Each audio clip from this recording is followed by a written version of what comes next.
Thanks for tuning in. My name is Palmer, and I'm here today to tell you a story. A story of deception, different languages, unknown strategies, untraceable individuals, and the pursuit of beating a video game as quickly as possible. Join me as we dive into what is surely the most dramatic history of a video game few have even heard of, and even fewer have attempted to speedrun. This is the dramatic history of Inindo, Way of the Ninja Speedrunning.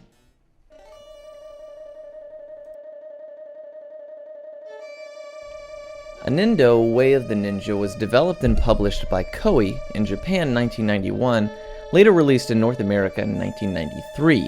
There are other earlier versions released for DOS and other various PC systems, but our focus today will be on the most common Super Nintendo release. Blending gameplay with history, Inindo, Way of the Ninja is actually a fictitious account of the end of Oda Nobunaga's campaign to conquer Japan during the famous historic period of Japan's warring states. Now, Inindo, Way of the Ninja's story starts with a scene explaining to the player that in the year 1581, Nobunaga attacked the ninja in Iga. The leader of the Iga ninja, Tanba, calls a young man to his side and orders him to escape. The young man flees the disaster and is eventually raised within a small ninja village where he's taught ninja training by the granddaughter of the elder, Rin. Upon growing older, our hero must travel across feudal Japan enlisting the aid of numerous ninja, sages, hermits, ronin, samurai, and wizards in order to avenge his clan. Now that we know a bit about the story, let's talk about the gameplay. The actual game begins in the year 1582. If the player does not kill Nobunaga by the end of the year 1601, the game is over. At the beginning, the village elders suggest that you should go to a nearby dungeon to retrieve the fire spell. Upon exiting this first dungeon, the game randomly chooses one of two separate gameplay routes for you. There's the normal route, and there's the sorcerer route.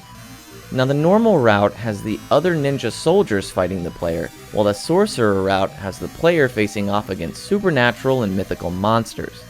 Now, the route decided does have slight differences, so we'll need to remember that for later.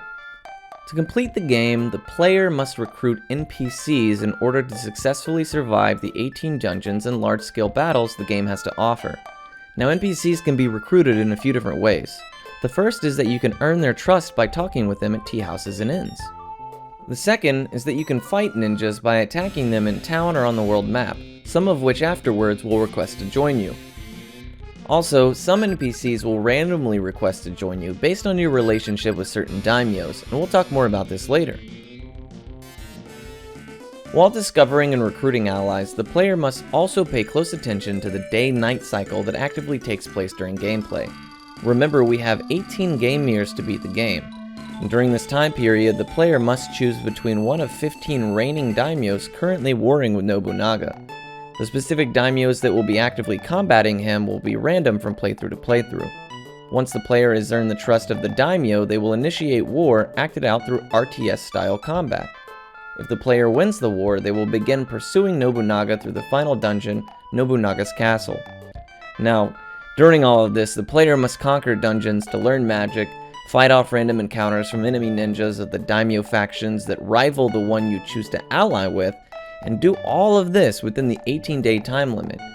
So with all of these impactful details and time limits and randomly generated outcomes, well, what's this mean for the speedrun?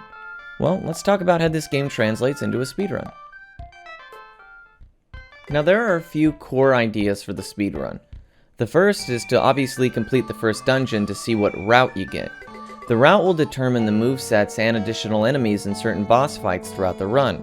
Currently, the differences are marginal enough that resetting for a specific route isn't necessary. However, knowing which route you are on is very important. After, the player must traverse the map heading to different towns and dungeons. The first major point of impact comes after the second dungeon is complete. The runner goes to Kazuke Castle to recruit their first ally, Gao. Once Gao joins your party, you will head to the next town, Mikawa Castle. Now here is where things kind of get interesting. You need to meet a ninja named Hanzo in Mikawa. Hanzo has an ability called Fly, which acts as a fast travel, and it saves a lot of time through the course of the run. Hanzo also comes equipped with a piece of gold armor that sells for a great deal of money. and we need this money to purchase the fire damage items that will carry us through the early dungeons under-leveled. That being said, it's quite obvious why Hanzo is so important, so grabbing him should be a no-brainer, right? Well, first, let's talk about what determines the places recruitable characters will appear. In Inindo, every NPC has what's called a hometown.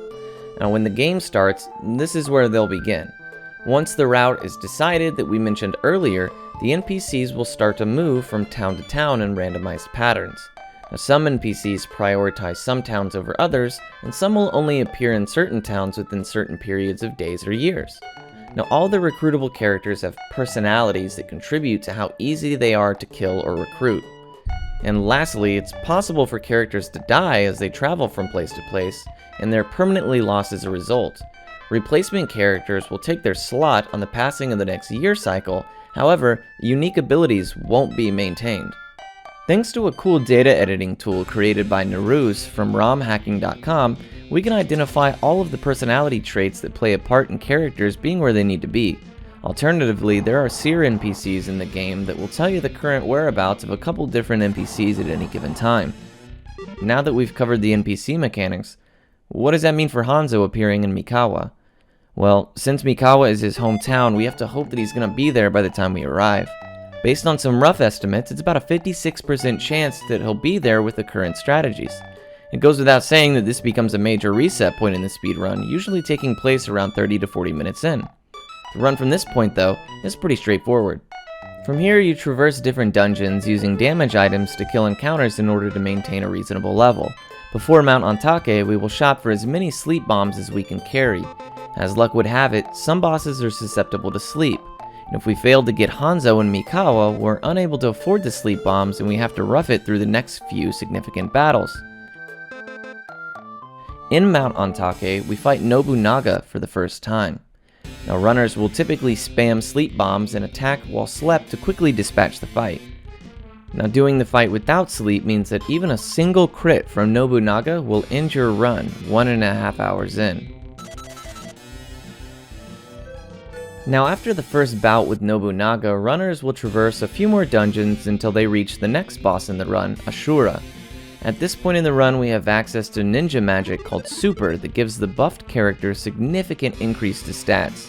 Using sleep bombs in combination with Super makes Ashura a pretty safe fight, given that sleep doesn't wear off too quickly, and you had the money to purchase the sleep bombs to begin with. After Ashura falls, players will traverse another dungeon and find themselves face to face with the next boss fight. Now here is where you'll see a clear difference in the two routes. The Sorcerer route will have you facing Beliak and Nikolai, and the Standard route will face Nobunaga. Now ultimately the strategies are the same because sleep bombs are AoE, but the Nobunaga fight is faster and safer. Now that the required boss flags are taken care of, we can go to war with Nobunaga like we mentioned previously. So let's talk about how that works. Depending on the daimyo you allied with and their current power, you can start the war. The more daimyo power you have, the stronger your troops will be. Now, all the warring states in the game gain troops back when the months rotate, and this is indicated by a world map scene that plays in the middle of the game. Now, since power is currently extremely low, runners will have to use the sabotage mechanic to gain daimyo power and reduce the strength of the enemy force at the same time. Ideally, you want to sabotage for about 15 days, but depending on how well your run went up to this point, you might not have 15 days wiggle room left before the month rotates. And if this is the case, you'll just have to sabotage until the month cycles, and then for another 15 days on top of that. Once sufficiently sabotaged, runners can commence the RTS-style battle. You'll control two characters amongst the allied force, and runners will move their characters strategically to be protected while also being close to Nobunaga at the same time. From here, they'll spam the Blaze spell to do big damage to all enemies. Using this strategy makes the fight extremely fast and easy if sabotages were set up correctly. Once this fight is over, you can move into Nobunaga's castle for the final stretch. Inside the castle, there will be 4 boss fights, the first of which will be Kasumimaru.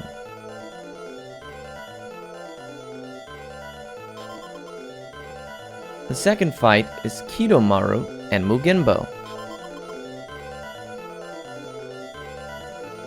The third fight is with the top bodyguard. And finally, Nobunaga himself. Now Nobunaga will be assisted by either Mori Ranmaru if you're on the standard route, or Abaddon if you're on the sorcerer route. And this is where the standard route loses time save from the previous Nobunaga fight, as Abaddon is the fairly weaker and easier to deal with option. Thankfully, all 4 of these bosses are more or less the same strategy we've been using the entire game. You just use Sleep Bomb, cast Super, and whittle away at the targets one at a time.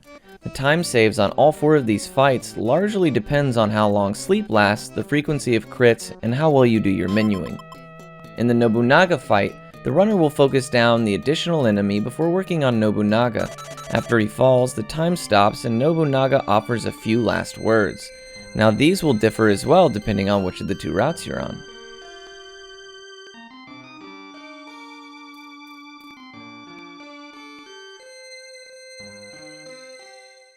And there you have it, my friends, that is the speedrun.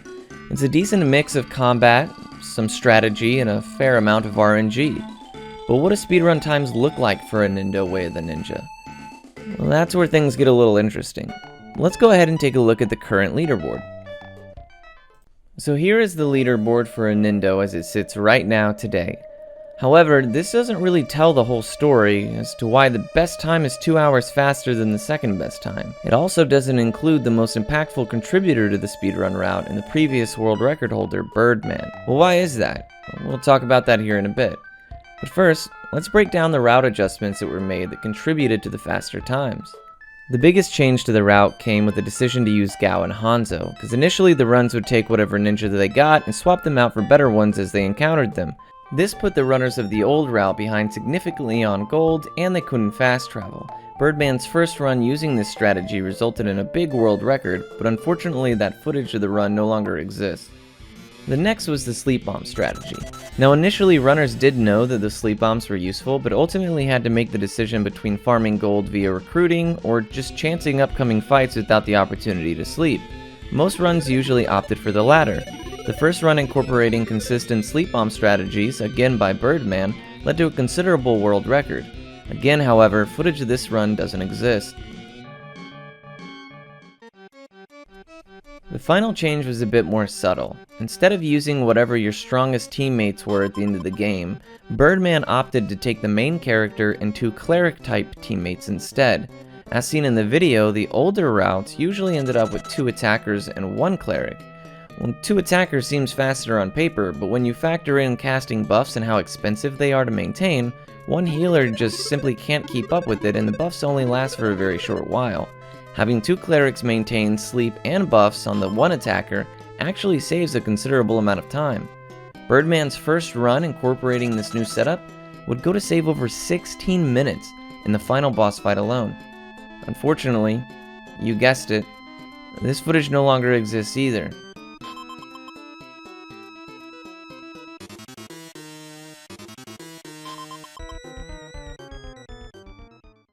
So now I know what you're all thinking. With all of Birdman's contributions, where are his runs? Did he lose them to copyright? Did he forget to highlight them? Well, as it would turn out, he deleted them.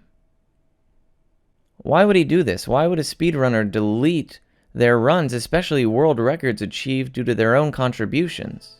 Well, this is where the drama begins. So let's go back to January 12th, 2020, when I found the game and I looked into learning it. The leaderboard at the time did have Birdman's time listed, and the current world record holder had not been on the leaderboard yet. However, Birdman's video was already gone. Also, there were no Twitch, Twitter, YouTube, or any other methods of contact linked to his account. The world record was still 2 hours ahead of second place, but with no footage available. Remember, because of the lack of video, there was no answer to how the time save happened, and while searching for the answers, I stumbled upon a faster run that was denied from the leaderboard. The only mod at the time simply offered the word denied for the denial comment. The run, however, was still available, so I took a look at it. Here's that run now. Do you notice anything different?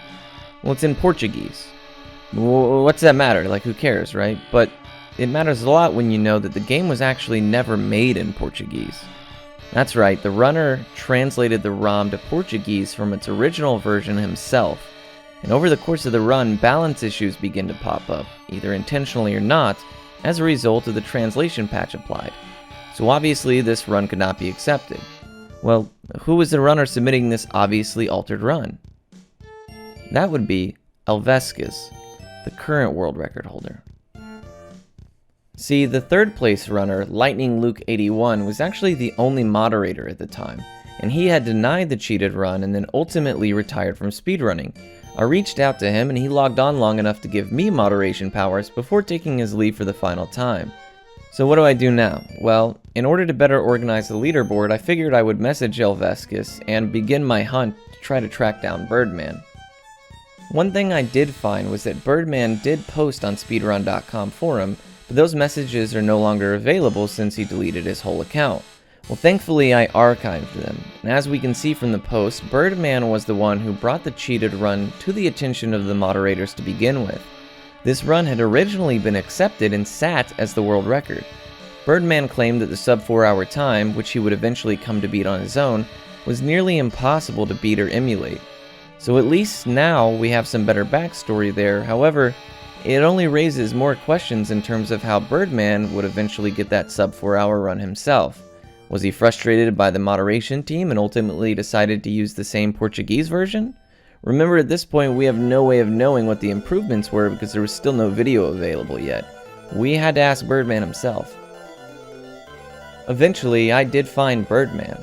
Well, how'd I do it? I actually just messaged every single Birdman on Twitch, and believe it or not, there are quite a lot of them. The correct Birdman never responded, but I was able to eliminate a lot of possibilities. Ultimately, weeks into the search, Lightning Luke's Twitch had become available on the Wayback Machine, and through this I was able to search through his followed runners and found a runner named Birdman. Now this runner had been inactive since around the same time of his final leaderboard submission. However, if he was inactive with no other socials, how could I contact him? Through the loan donation link on his Twitch, I donated 10 single dollar donations with a message to contact me on my Twitter. Eventually he saw them and he replied to me. It cost me $10, but it was well worth the information that he was about to give me. Now remember, even though his run had been approved, I was still admittedly skeptical. Once he gave me the improved strategies that we covered earlier in this video, I was able to test and verify them myself, and I made the mod note on the site that it was confirmed valid world record. We felt good that the mystery had been solved and the dramatics had ceased. At least that's what I thought. One day, this run was submitted to the leaderboard. A new run by Elveskis, a 418 second place, but that wasn't the issue. The issue was that the run was still on emulator, and Birdman, who I was in contact with at the time, did not want this leaderboard time accepted. Birdman believed that due to the historical evidence, Elveskis could have intentionally adjusted the balance on his Portuguese run, ultimately hoping nobody would notice. Had it not been for an obvious language alteration, it could have very easily gone undetected. Remember, Birdman brought up to the moderators initially that aside from the language, there were other red flags on the Portuguese run as well. The first being character accuracy and critical hit rate. In the Portuguese run, the incredibly inaccurate super spell landed 100% of the time. He also never missed a single sleep from a sleep bomb, which at the time had never been done before. Also, the critical hit and accuracy rate of standard attacks was crazy high. Finally, the way that RNG works when encountering enemies in dungeons is pretty well known thanks to the Neru's editor I mentioned earlier. It was using this that Birdman came to realize that the Portuguese run had a much lower encounter rate than normal.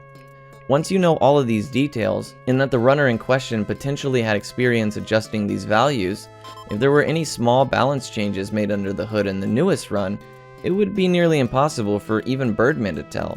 Something like a 2% encounter rate or a 2% accuracy adjustment would undoubtedly give an advantage, but be so small that visibly, it'd be impossible to detect. Now both of us ended up watching the video and came to the conclusion that if there were adjustments, they were slight enough for us to not be able to tell. Now Birdman eventually said he didn't mind if the run got accepted, given that it was 30 minutes slower than his best time and there were no other active runners on the leaderboard. So ultimately, I approved the run, and it became the second place time in the leaderboard. I'd love to tell you that that's where the drama ends, but unfortunately that's just not the case. Less than 7 days later, Elveskis submitted another new time. This time, a world record. 3:39:47. a better time than Birdman's, and submitted within just a week of his previous run 30 minutes slower. Now, being the only moderator, I sent the submission link to Birdman, and immediately he said he didn't want it on the leaderboard. Now, in every other game I moderate, I don't involve the opinion of runners who aren't moderators. However, given the fact that I had never actually run the game and my knowledge was purely secondhand, I knew Birdman would be the only one with deep enough game knowledge to see the potentially subtle changes made to the game if they existed. Now, Birdman was instantly against the time being approved, and he said that he believed that the runner had seen his 418 get approved and realized he had got away with his slight adjustments and decided to push his advantage just a little bit more, hoping it would remain undetected even still. Now, admittedly, the luck overall of the newly submitted run was better than the previous. However, that's pretty common amongst best times and is usually the reason you get a better PB to begin with, so it's not necessarily a fair metric to base it on. I asked Birdman if he would watch the video with me to see if he noticed anything, and he decided not to. He was so convinced that the run was cheated that he wanted nothing to do with it. So, I watched the run myself. By the end of it, just like the last run, I didn't notice anything obvious. Again, if 5% adjustments were made to accuracy or encounters or something, it would still be impossible to tell. Birdman suggested that he send the ROM he used to do the run. However, if it was a truly cheating runner that was trying to be dishonest, the odds that they would send a clean ROM and claim it as the one they used would be pretty likely. Ultimately, I scrutinized the video at length and decided not to let the previous incident cloud my bias of this incident. As far as I or Birdman could tell, when Elvescus' original Portuguese run was denied and he was told to use the English one, he obliged. Opposite of Birdman's perspective, this school of thought would ultimately assume that Elvescus inadvertently affected balance when changing the language and it was an isolated incident. So, I approve the run. It goes without saying that Birdman was unhappy, and he would go on to leave my Discord, delete his VODs, delete all of his posts, and even delete his Speedrun.com account in response. Regardless of if having his time beat contributed to his bias, or he genuinely believed that the new run was cheated, the community lost an incredible runner and the true pioneer of Inindo speedrunning. Now you understand my question at the beginning of the video. When looking at the Inindo Way of the Ninja speedrun leaderboard, it's really hard to say what the actual time for the speedrun is. Birdman's times are gone, Elvescus will be forever scrutinized based on his first world record submission, and the game itself is returned to obscurity with no activity among the community in over a year and a half. Will the state of Inindo Way of the Ninja remain this way for good? Will new runners come to breathe new life into the game? Will new things be discovered to prove if runs were cheated or not? Or will new faster strategies be established that make the potentially cheated times irrelevant anyways? Only time will tell. So now my last question is for you, the viewers. Now that I've hopefully given you the information necessary to formulate your own opinion, what would you have done? Would you have accepted Elvescus' newly submitted runs? How would you have reacted if you were in Birdman's position? Would you have done anything differently, or is your stance ultimately the same? Please let me know along with any other feedback for the video in the comments below. With that, this video is now coming to a close. It was a ton of fun to do, and it's my first attempt at video editing ever, so I had an absolute blast, and I really can't thank you enough for listening. Please have a great rest of your day, and remember that if your speedrun is the worst part about your day, how bad can your day really be? Have a good one.